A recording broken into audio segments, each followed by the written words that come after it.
जय भीम, जय संविधान। मी Datta Shrirang Kaysamudre, DHG life care foundation संस्थापक। मी काल एक क्लिप बघितली पंकजाताई मुंडेंची। त्यांनी त्याच्यात स्पष्ट केलं की मोदींचे हात मजबूत करा, कारण 400 पार झाल्यानंतर संविधानातले काही कलम बदली करायचे आहेत। अहो ताई, तुम्हाला इलेक्शन निवडण्याचा अधिकारच आमच्या बाबासाहेबांच्या संविधानाने दिला आहे, तुम्ही काय बदली करणार?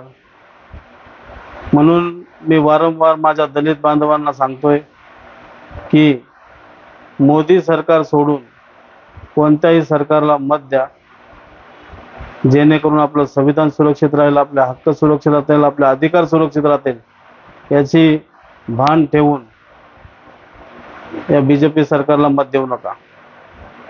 तुम्ही ज्या उमेदवाराला मत देणार आहेत त्याचीही खात्री करा, त्याचंही रक्त चेक करा की तो नंतर BJP सरकारमध्ये तर जाणार नाही, BJP सरकार नाही, मोदी सरकारमध्ये तर जाणार नाही।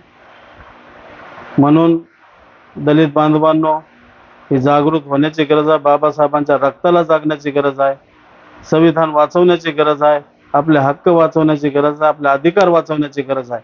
म्हणून भिवंडीतील कपिल पाटील असो या BJP सरकारचा कोणताही खासदार उमेदवार असो, त्याला मत न देता इतर कोणत्याही पक्षाला मत द्या आणि त्या पक्षाची खात्री करा की तो BJP जाणार तर नाही, कारण आजकाल उड्या मारण्याचा प्रकार फार जोराचा आहे।